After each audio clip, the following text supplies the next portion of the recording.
Alright, so let's jump back into that YUV curve and just have a look at it in a little bit more detail.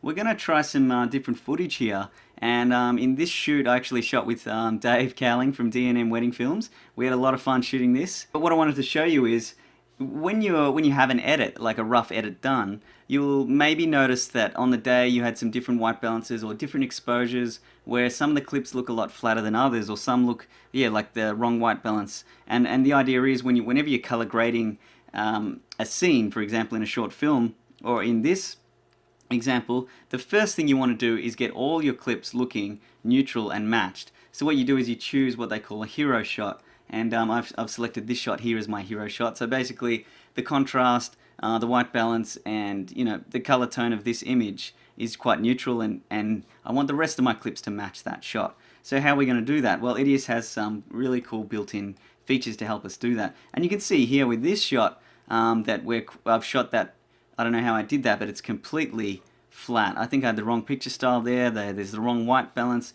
and you can see that these two shots are very different in terms of exposure and contrast. So we can fix that up pretty easily. So, well, hopefully anyway. So let's jump right back into that YUV curve. We're going to drop that on top of our clip here. And remember I was talking about that split screen option. Well, this is going to come in real handy. Now, yes, we can split the screen and see a before and after effect that we've applied to that clip. But we can go one step further, and we can actually split the screen with another shot that we're trying to match. So let's just default that Y luminance adjustment that I made by clicking that. And let's go to our hero shot, which is here. We're going to click on that hero shot so it's selected, and then we're going to click this little lock button, or use current screen to show filter effects. So we click that. Now that it's blue, this hero shot has been locked. So then we go back to the clip that we're editing, applying our filter to, and once we split the screen, make sure you split the screen, you can actually see that we'll be able to match these shots direct side by side. And this is really powerful and really, really helpful. So first thing I want to do is try and fix up the contrast in this shot. Now you can see the left hand side shot, there's virtually no black point at all. So what we want to do is straight away I'm just going to jump for my blacks. And you can see if I put a little anchor point down here in this bottom left square and I push it down to the floor, straight away we're getting contrast back. So what we want to try and do is match the contrast. So we're paying attention to the shadow on the side of this guy and the shadow on the side of this guy.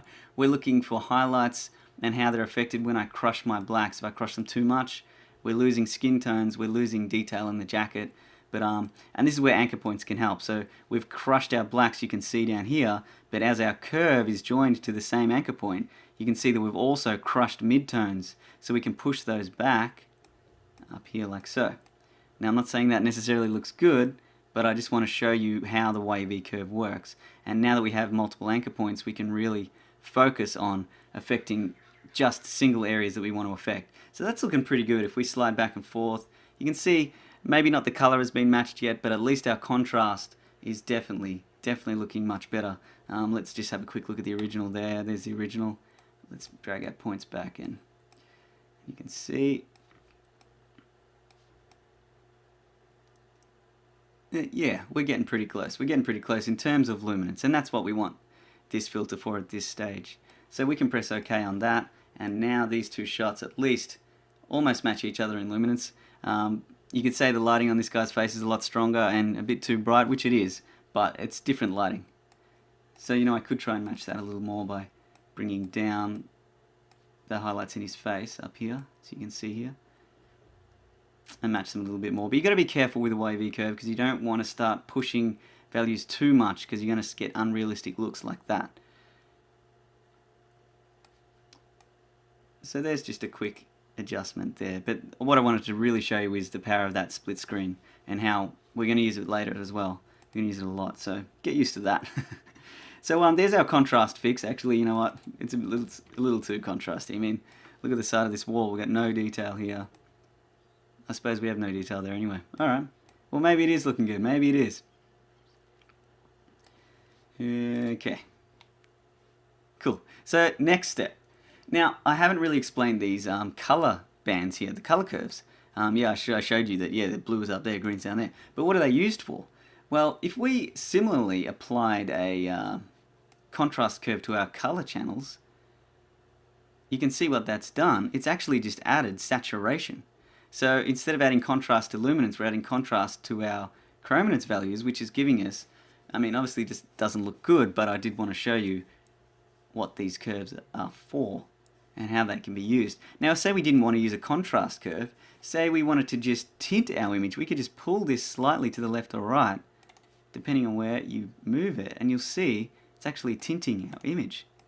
So within one filter, we have affected contrast on a non-linear fashion, and we can also tint our image. So just with a tiny little click like that, I've already got this sort of cool blockbuster look. We're going to actually refine one of those looks later on when we get more advanced, but I still want to just introduce you to these things slowly and yeah, and show you their power. So you can see as I'm just adding points here and there, actually what I'm trying to do now without even telling you was I was trying to match the color of the black background here. So if we default those back, our color, you can see there's quite a bit of warmth in our left hand side blacks, but on our right hand side blacks there's quite a bit of blue. So one way we can do that is just using our color channels and, like, you know, ask yourself, where is blue? So it's up in the top left, and in this channel our green, so our greens and our blues are here and here. Okay, so once we know that, we can just gently just push blues and greens into our blacks, and straight away we're getting a little closer, So now our black points are starting to match. Yeah, now we've got blue in here. So straight away, with one filter, we've achieved a balanced shot. Now you might say that his skin doesn't have the warmth that this hero shot guy's skin does, and that's true, but we're going to focus on skin tones later on. I just wanted to show you the YUV curve and what its power is and what it's really used for. So there we have a matched shot. Now we could in fact just go through all of these shots and try and match them all with the same technique. So I'm not going to do that here now. I just wanted to show you with that clip sort of how this split screen is used and how we can do that. So that explains the YUV curve in a little more detail. Hopefully, you know, it's not too confusing. It's not really confusing at all. If you break it down into those three parts, I guess the only confusing part or difficult part is if you've never used curves before, just using it intuitively. I mean, straight away I'm jumping to points because I know what they're going to do. But when you're first learning, I just urge you to add these anchor points and add as many as you like and see what happens when you move them around and see what's being affected in your image. And trust me, when you master these curves, it opens up a whole new world in terms of creativity and control. Let's have another quick look at that. There's a really good example. Whenever you're trying to color grade sky with clouds, where have we got one? I think there's one here. Okay, cool. So here's something I shot in New York recently, and this as well was shot with the CineStyle preset. So you can see it's very flat looking, and it definitely needs some work in terms of contrast. So we'll drop our YUV curve on top of that and double click that, and straight away I'm just going to add a contrast curve. So immediately, if we split the screen, you can see, yep, how quick was that? I've got my contrast back. But now I want to really refine that. I want to take it a step further. So what we want to do now is, well, my goal is really, I want that sky to really pop. I want those clouds to burst out. I want the contrast. See, there's the original there, flat. And as we bring up our contrast, look what's happening to the clouds. They're getting more of an edge, and it's looking a lot cooler. But the problem is, we've really destroyed the rest of our image, so we need to add more anchor points here. So just say we add a few here and here and here. You can see, yes, I'm not affecting the sky at all now. I have this power to really separate my image. So you can see under here I'm adding my contrast back, really giving my image a lot more depth than it had. And that's the idea of contrast. Not only does contrast add sharpness, perceived sharpness, but it also adds a depth to your image that is just, it's what really gives it that cool look. And you can see there with the split screen what it's doing. And we can just refine that sky just by bringing that white point down. You can see it was blown before, so we just want to maintain our contrast, yet we don't want to overexpose things and make it look ugly. And we'll just have a look at the before and after finally, and yeah, just with one filter. Look at the power we have just with that one YUV curve filter. Now this tutorial, I guess the first two intro tutorials were really just to get our heads around these filters. on a separate level. So basically what I've shown you is how to use a YV curve alone and how to use the three-way color corrector alone. But coming up will be combining filters to actually create a more customized look, and combining the power of each filter too, like where one filter falls over, another one can pick up. I mean, I think we're going to be covering maybe 5 native filters within EDIUS, but yeah, like I said, when we combine them and we use each one in a unique way, we can really create customizable, amazing Hollywood looks. So I'm looking forward to that, and I hope you join me in the next tutorial. Once again, my name's Matthew Scott, and I'll see you soon.